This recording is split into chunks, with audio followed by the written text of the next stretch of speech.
Think about the game last week. You spoke to us after the game about, kind of how it went for you in your evaluation with it. Just now having some time away from it and being able to review. What are some of your takeaways from Sunday's game? Yeah, I think just from a whole offensive perspective, I think we moved it well. We just had some of those situational stuffs on the goal line. I think that stood true after watching it. Obviously the fumble early on with the kind of the miscommunication with the handoff with the fake play action, was tough, and just got to make sure we ensure that. And then, but overall, I thought it was some positives. I think some stuff I can learn from, just from some eye discipline on some certain routes.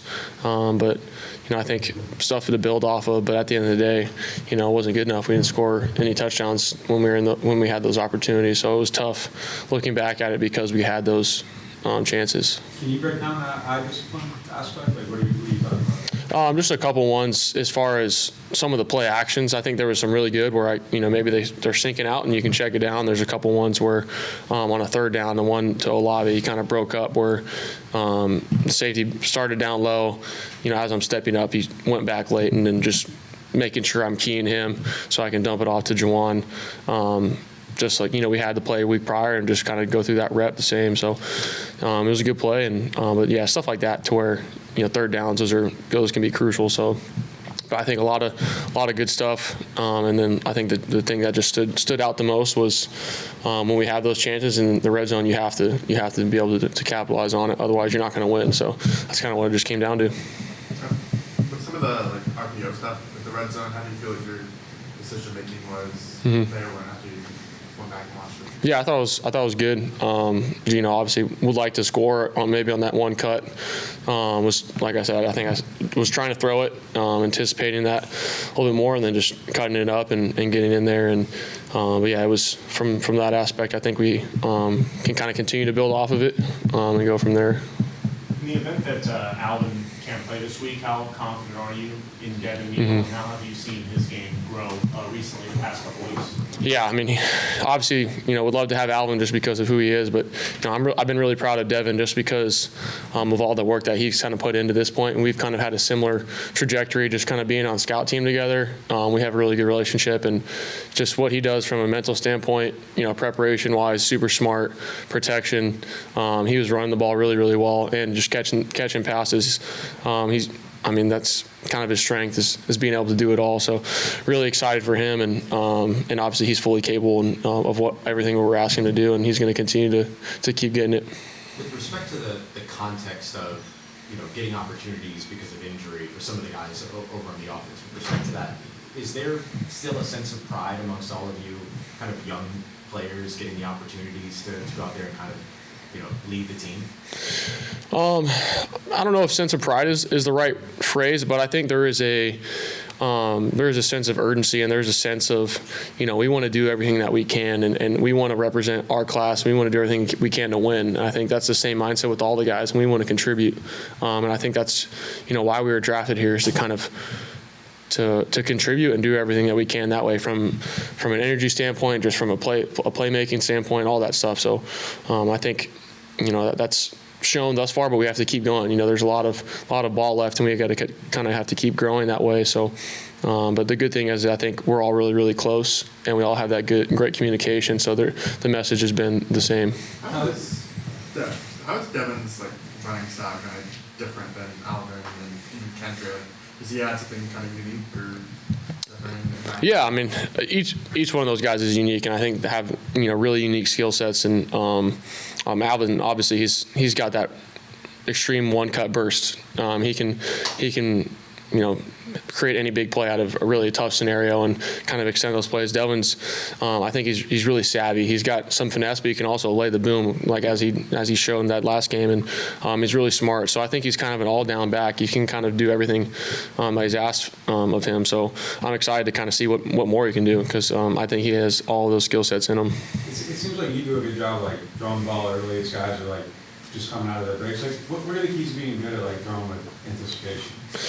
just trust and just reps. I think as the reps continue to build, especially with some of the guys, I think it's just going to continue to hopefully get better. And like I said, whenever you can, tie in your eyes with your feet and be dialed there, good things happen. Whenever maybe you get a little bit off of it, and obviously it's human nature as the game goes on, you want to still be firm. And that was kind of the stuff that I continued to learn from. Whenever there's maybe a errant throw, I think Juwan had the diving catch on that one, and maybe if I would have maybe stayed in there a little longer or had a little bit better footwork putting it on him, he might dive for the first down. Little things like that where you can kind of shore up and but yeah, just trust and anticipation, and got to continue to do it. Are you kind of like reading them? Like, is there going into like their body language? Like, I guess is that Mm-hmm. like the chemistry and blend? 100%. Yeah, each guy has unique body language whenever they're making their cut or whenever we're running this route. So you're anticipating that, but also a lot of the times it's just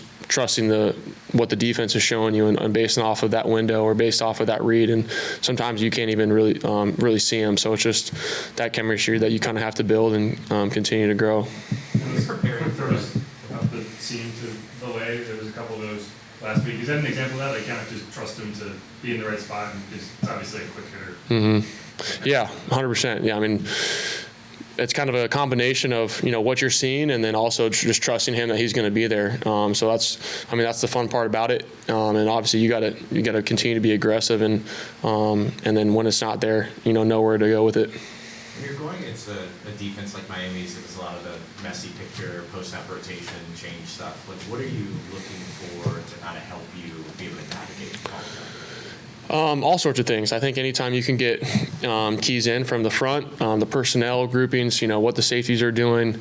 Obviously, their nickel's really, really good, Minkah Fitzpatrick, and I think he's a really veteran player. So there's all sorts of clues that we're trying to pick up off of, but that's also what they're really good at. So you kind of have to some elements of just trust what you see and find your completions, take your shots, get the run game going. So it's a kind of an all unified effort from that standpoint. So they do a really good job of that, and they've been playing really well on defense. So we have to be up for the challenge and go out there and attack. You guys have only scored 20 points, more than 20 points twice this season. Has it taken you by surprise and kind of how hard it is to score against them? Yeah. I mean, I think in a roundabout way of putting it, I think it just shows how important those opportunities are and those chances are. Obviously, to score, is so difficult, and I think whenever you have those opportunities, it makes it that much more important. So, I think we have that ability. So I wouldn't say it's more difficult or more easy, but you just have to put a premium on being focused in those situations and doing everything that we can. But even sometimes that means saving a field goal and flipping the field just because that can give you an advantage on the next drive. There's a good chance that you play this game without three of your offensive captains. I mean, we know Brandon and Eric aren't going to play, maybe even AK. Like, who fills in that void on that side of the ball? Like, who are the future leaders, you think, on offense?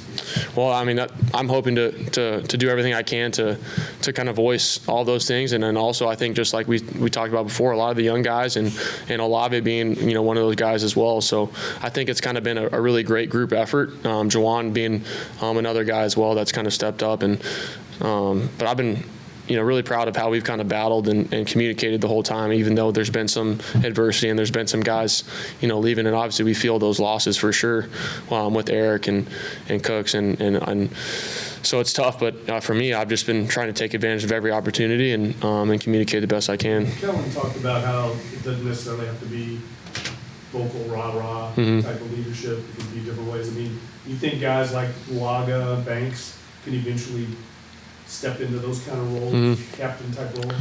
100%. I think, obviously they're younger guys, and but I think with what they put on tape and what they're kind of continuing to do, and what I have to continue to do is just, obviously open that door. And I think they already have shown it from just who they are, a playmaking standpoint.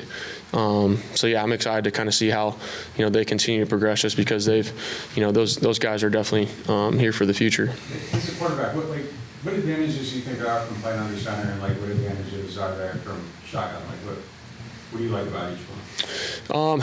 I feel like I'm really comfortable with both, and I think there's just whatever you're trying to show to the defense. Certain tendencies, certain run game advantages, certain vantage points. Obviously, if there's certain pressure looks, sometimes it's easier being in gun because you can see it and they're not as close to you. But if you're trying to, there's the old adage: if you're trying to run the ball or you're trying to get play actions, and the under center element is obviously a little bit more advantageous. But I think we can continue to do a good job of mixing it up. And but yeah, I think you guys know just as well as anybody. There's pros and cons of both, and I think whenever you can be balanced that way, that's what we want to live in. Is the eye discipline piece of the game that you were talking about earlier, does that factor into under center or shotgun play at all? Is one more challenging than the other?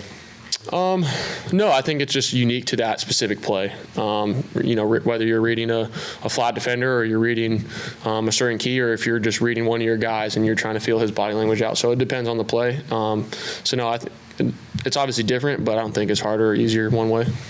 Are you comfortable turning your back to the defense with the play action? Yeah, I feel comfortable with everything, just from play action standpoint, run game wise, drop back. I think that's kind of what I had to do whenever I was at Louisville, and I had kind of some of that comfortability and built up over time, and obviously the reps that we put in now.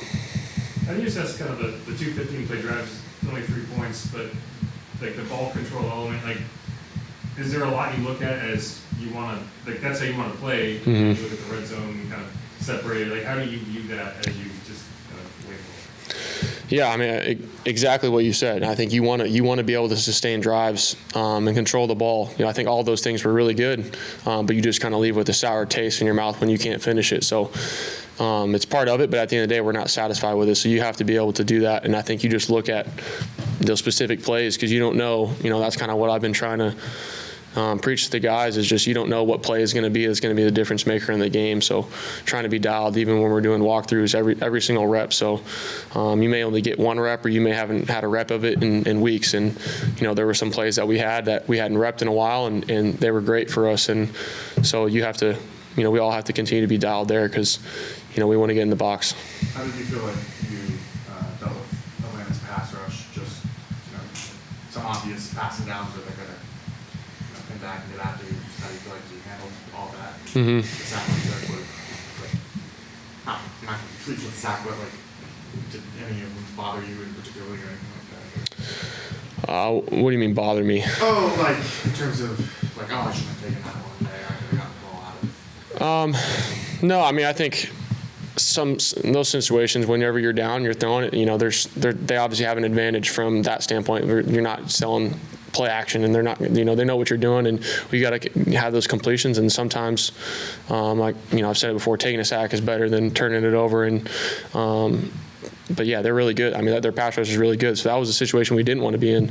I think I said that prior to the game, and they did a good job in some of those scenarios. And I think there were some plays where I did a good job stepping up and evading, and they all see. I think our line did a good job in some of those scenarios. And then other times, obviously when you're down, they're gonna. Like I said, have that advantage. So we just got to be better on first down. That was kind of the key to the game. Be better on first down so, we're not in those drop back scenarios a bunch and we're not, losing in the red zone. In those frustrating moments, like the issues in the red zone, in the aftermath of that, how would you describe how Kellen deals with that? You've obviously had a lot of different coaches in the last few years. How would you describe Kellen in the frustrating moments? How does he deal with that? He's frustrated. I think obviously anybody would be frustrated. I don't think I think he communicates really, really well. I think that's kind of the one thing I love about him is he's the same dude every day. I think he conveys the message to us that, it's all analytical. There's nothing, more that needs to be said. That's my job is on the sideline as a quarterback to communicate to everybody to light a fire or just, hey, calm everybody down. Like, hey, we're still in this game because we were. So he's obviously frustrated and, but he has to go right back to being neutral, and that's calling the game, being dialed for the defense, being dialed for all of us. So I think he does a good job with that. So it sucks because you don't want to be in those scenarios. When he's in the headset, when he's talking to you, is it largely neutral, or is he I mean, look, when he's here, there's so much positivity to his personality. Is he giving you positivity, or is he giving you sort of analytic neutral? Very neutral, very neutral. I think even after the early fumble, it was like, man, he was like on the sidelines, like, yeah, it sucks, but like, we'll get right back to it. Just keep playing your game. I think that he does a really good job of that. I mean, he played the position. There's nothing to.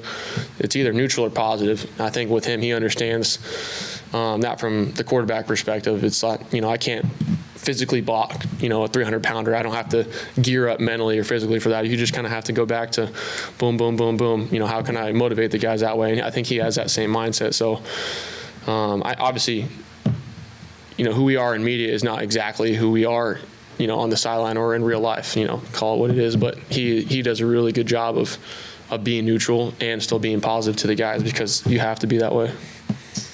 Go to Thanksgiving, Dave?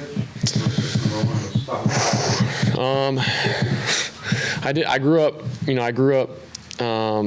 in the traditional white family with the stale turkey, so I don't want to say that. I remember having some Thanksgiving with some of my teammates, and I went back home one time. I was like, man, this is really tough. Like, why do I? Yeah. But it's like I ate this, and I would probably have to say sweet potato pie or mac and cheese is probably like my favorite sides. And I like turkey ham, stuffing, all that stuff. So I'm a big Costco pumpkin pie guy, we'll say. Yeah. And you go stuffing, not dressing. I do it all. I'll do both, stuffing, and then I'll do the gravy. Or are you saying, is that like the... People argue about the... Oh, the terminology? What they call it. I got stuffing. People call it dressing here? Yeah. Okay. Praline type of a deal? Well, Yeah. one of those as well. Yeah, that's right. Praline, yeah. I'll start calling it dressing then. Appreciate it. Thanks.